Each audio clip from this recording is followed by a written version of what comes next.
ॐ ज्ञानतिमिरान्धस्य ज्ञानञ्जनशलाकया चक्षुरुन्मिलितं येन तस्मै श्रीगुरवे नमः।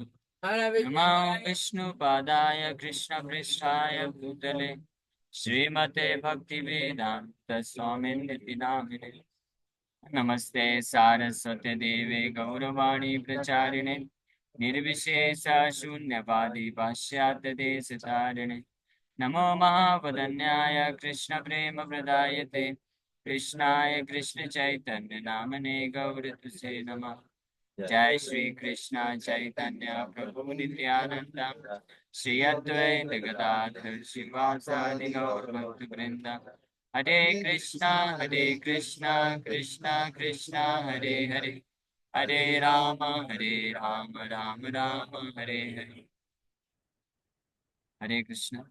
आप सभी भक्तों का हार्दिक स्वागत है आज के गौर कथा में। तो हम लोग चर्चा कर रहे हैं श्री चैतन्य चरितमृत आदि लीला 7वां अध्याय।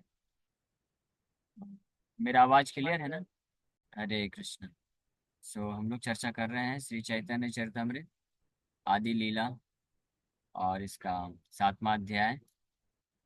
श्री चैतन्य महाप्रभु का प्रकाशानंद सरस्वती मायावादी सन्यासी उनको प्रवचन दिया जा रहा है। तो अभी तक हम लोग चर्चा किए श्री चैतन्य महाप्रभु वर्णन कर रहे हैं कि कैसे आदि शंकराचार्य के द्वारा जो कल्पित भाष्य की रचना की गई है, शारीरक भाष्य वेदांत सूत्रों पे, वो इनडायरेक्ट मीनिंग है, गौण अर्थ है, जो कि मुख्य अर्थ को ढक देता है और उसका जो श्रवण करेगा उसका विनाश हो जाएगा। लेकिन फिर सावधान कर रहे हैं, तहार नाही का दोष ईश्वर आज्ञा पाया गौणार्थ करीला मुख्य अर्थ आच्छादिया। Shankaracharya is not at fault, for it is under the order of the Supreme Personality of God that he has covered the real purport of the Vedas. तो उनका दोष नहीं है, उन्होंने भगवान की आज्ञा पे ये कार्य किया।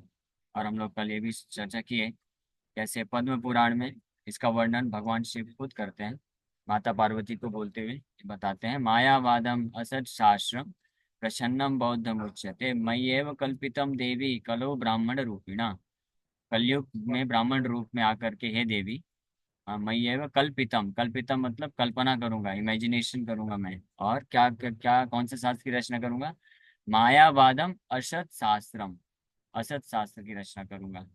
हाँ, प्रछन्नम बौद्धम उच्यते, जो कि वास्तव में छुपा हुआ एक बुद्धिज्म ही है, नास्तिक धर्म ही है। जिस प्रकार से मैं रचना करूँ, क्यों ऐसा करेंगे? भगवान की आज्ञा को प्राप्त करके ही मैं कार्य करूंगा। तो इस प्रकार से ये प्रमाण है शास्त्रों में, जहाँ से पता चलता है आदि शंकराचार्य ने जो कार्य किया, हालांकि वो जो है इनडायरेक्ट मीनिंग प्रस्तुत किए और उससे उसको अगर कोई आश्रय लेगा तो भ्रमित हो जाएगा, लेकिन उनका इसमें कोई दोष नहीं है, वो भगवान के सेवा के रूप में कार्य करते हैं।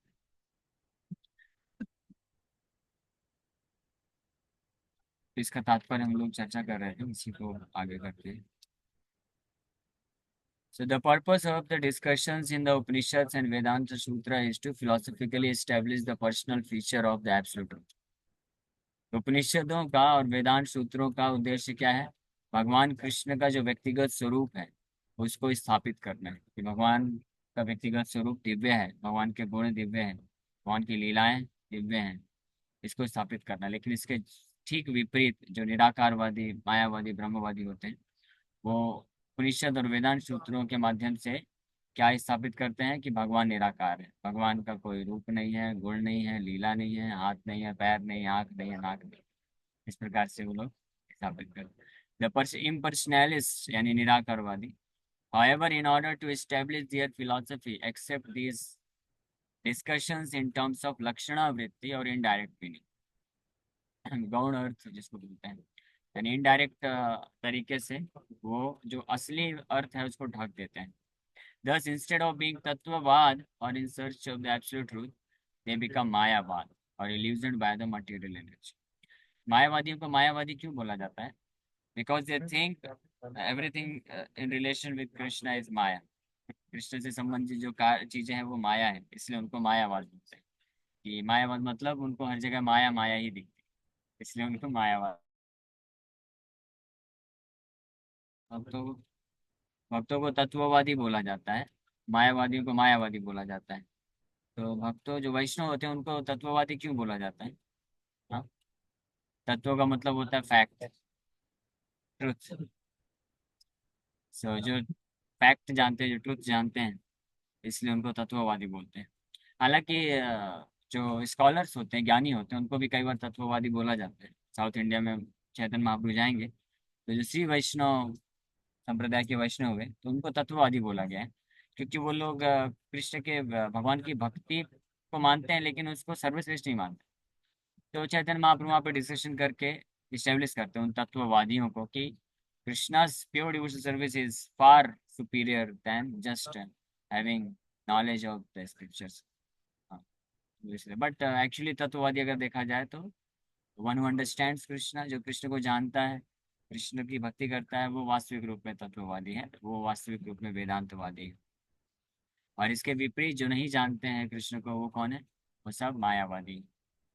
When Sri Vishnu Swami, one of the four acharyas of the Vaishnava cult, presented his thesis on the subject matter of Suddha Advaitavad, immediately the Mayavadis took advantage of this philosophy and tried to establish their Advaitavad or Keval Advait.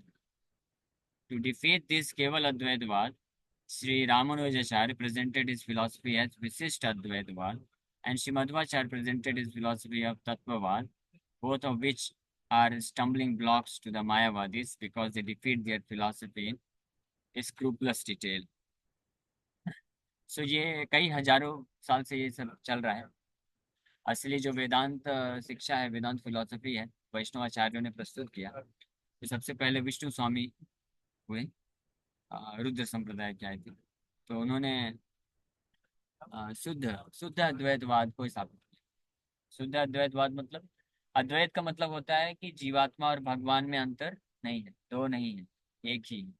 लेकिन शुद्ध रूप में इसको प्रस्तुत किया कि शुद्ध अद्वैत मतलब कि यस, अंतर नहीं है, गुणों के हिसाब से अंतर नहीं है, लेकिन अंतर है भी। इसको शुद्ध अद्वैत बोलते हैं। लेकिन मायावादियों ने फिर क्या किया, उस फिलॉसफी को चेंज किया और वो केवल अद्वैतवाद स्थापित करते हैं, जिसको अद्वैतवाद के नाम से भी जाना है। केवल अद्वैतवाद मतलब only Advaita, that means there is no difference between the lord and the living entity. जीवात्मा और भगवान में कोई डिफरेंस नहीं है, और इसके अलावा और कोई कॉन्सेप्शन नहीं है।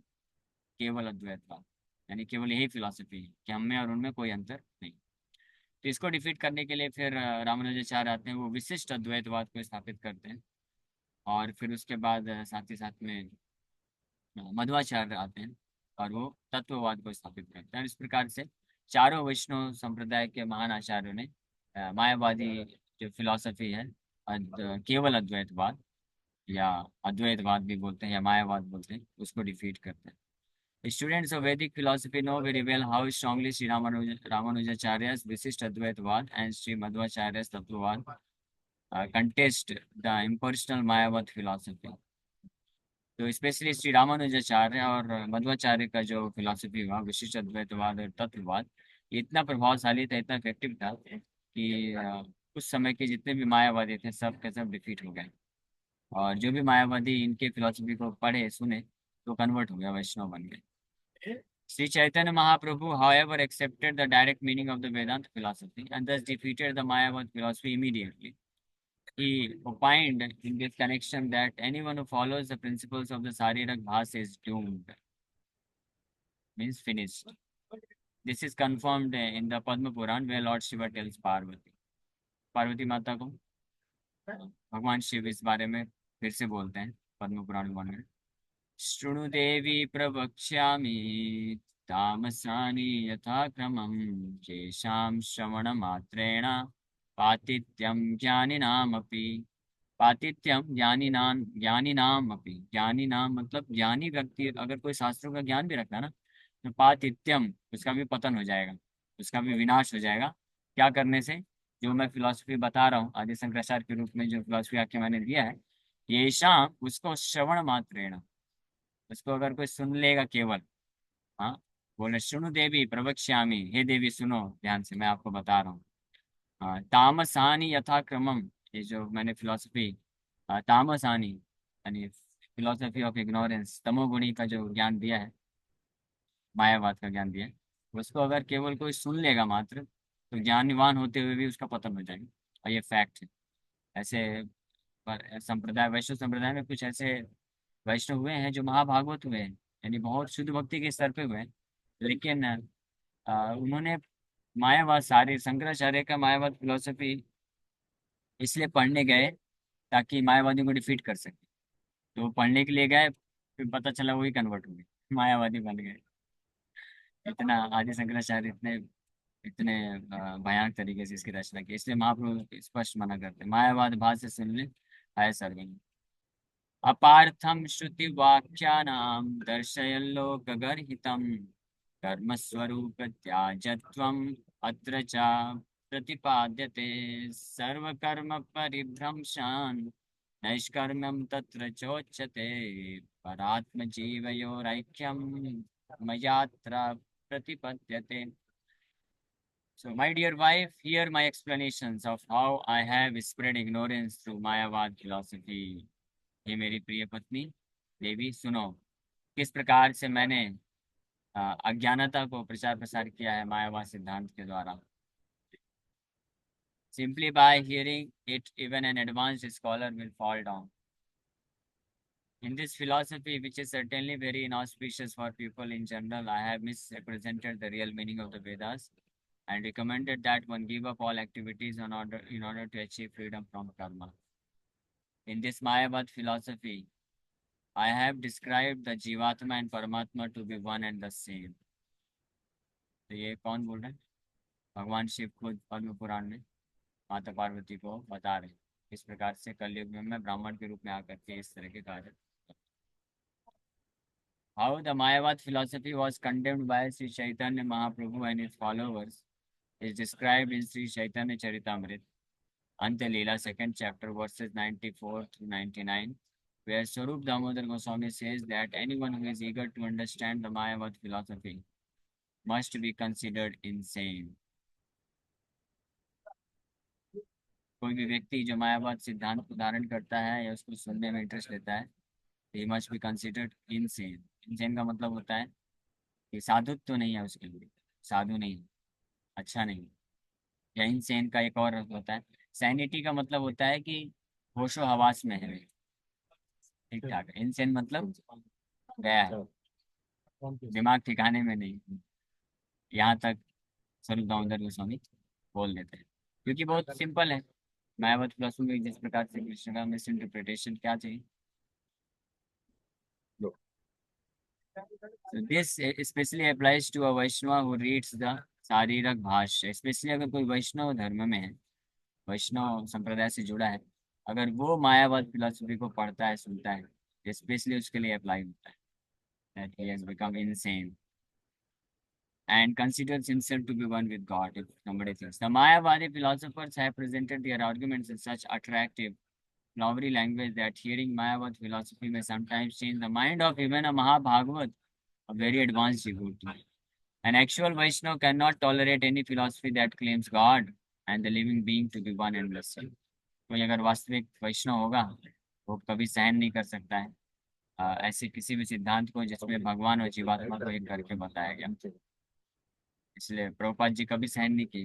कोई भी व्यक्ति आता था तो प्रभुपाद जी बाय नेचर ही वॉज वेरी रिस्पेक्टफुल, और बहुत ही हम्बल, रिस्पेक्टफुल एंड एकोमोडेटिंग स्वभाव के। एकोमोडेटिंग मतलब कि कोई कैसा भी व्यक्ति हो, किसी भी, हाँ, हाँ, accepting to all kinds of people, कोई किसी भी समाज का आया हो, कैसा भी हो, उसको एक्सेप्ट करते थे। प्रभुपाद जी एक बार उधर गए थे, अरेबियन कंट्रीज में गए थे प्रचार के लिए। तो वहाँ पे कई मुस्लिम लोग एक जगह पे ये कर रहे थे, नमाज पढ़ रहे थे। तो उस वक्त प्रभुपाद जी शांति से बैठ गए और बस गंभीरता से सुन रहे थे। प्रभुपाद जी के शिष्यों ने पूछा बाद में कि वो लोग नमाज पढ़ रहे हैं, आप ऐसे शांति से क्यों सुन रहे थे। तो और better we should have chanted Hare Krishna. Prabhupada ji बोले, don't make me narrow minded, I was meditating how this people, they are in their way trying to surrender to God. ये लोग अपने तरीके से, एज टॉट बाय मोहम्मद, ये अपने तरीके से किस प्रकार से भगवान की अथॉरिटी को एक्सेप्ट कर रहे हैं, जिस प्रकार से मैं मेडिटेट कर रहा हूँ, दैट मीन्स ही एक्सेप्टेड। इसलिए प्रभुपाद जी वहाँ पे ज़्यादा जो है कन्वर्जन तो प्रभुपाद जी कहीं पे नहीं किए, ऐसा उनका कहीं उद्देश्य था नहीं। अरेबियन कंट्रीज में प्रभुपाद जी भी ज़्यादा वो फोर्स नहीं की। प्रभुपाद बोले कि they are following their rules and regulations, let them follow. तो अगर कृष्ण का इच्छा होगा तो फिर उनमें से जो लोग हैं वो लोग वैष्णव धर्म को बाद में स्वीकार कर सकते हैं। तो ज़्यादा उसमें फोर्स नहीं किया। बट अगर कोई सनातन धर्म का भी होता था, हिंदू धर्म में सनातन धर्म से आता था और भगवान को जीवात्मा को एक है करके बोलता था, प्रभुपाद जी उसका बहुत धुलाई करते थे, टॉलरेट नहीं करते थे, बिल्कुल गुस्सा हो जाते थे। और और गुस्से में कई बार गाली भी देते थे, रास्कल करके बोलते थे प्रभुपाद जी। तो टॉलरेट नहीं कर सकते थे कोई भी जो वैष्णव, शुद्ध वैष्णव होगा कभी भी भगवान के निंदा को सहन नहीं कर सकता। लेकिन उनके ही भगवान को अगर कोई अलग अलग रूप में अलग अलग तरीके से पूजा कर रहा है, समर्पण कर रहा है, अपने आप को दास मानते हुए, तो उसको वो स्वीकार करते हैं, ठीक है, he is doing something. But जो मायावाद फिलोसफी है कभी भी एक्सेप्टेबल नहीं होता है। इस प्रकार से ये श्लोक में आप लोग ये वर्णन किए। अब आगे बोल रहे हैं। अब अभी तक तो श्री चैतन्य महाप्रभु जो है सावधान किए इन मायावादियों को कि शंकराचार्य का फिलॉसफी किस प्रकार से भ्रमित करने वाला फिलॉसफी है। लेकिन उनका कोई दोष नहीं है क्योंकि वो भगवान की आज्ञा से को प्राप्त करके ये सब कार्य किए, तो उनका दोष मत देखना। ये बोलने के बाद अब श्री चैतन्य महाप्रभु व्याख्या करना प्रारंभ कर रहे हैं कि वेदांत सूत्रों में जो ब्रह्म ब्रह्म का चर्चा किया गया है वो ब्रह्म का अर्थ क्या होता है, मुख्य अर्थ क्या होता है, और शंकराचार्य ने किस प्रकार से उसका इनडायरेक्ट मीनिंग दे करके, इमेजिनेटिव मीनिंग दे करके भ्रमित किया। ब्रह्म शब्द मुख्य अर्थ कहे भगवान, चिदैश्वर्य परिपूर्ण अनुर अनुर्धव समान।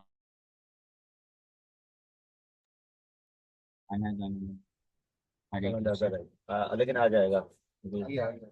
हाँ।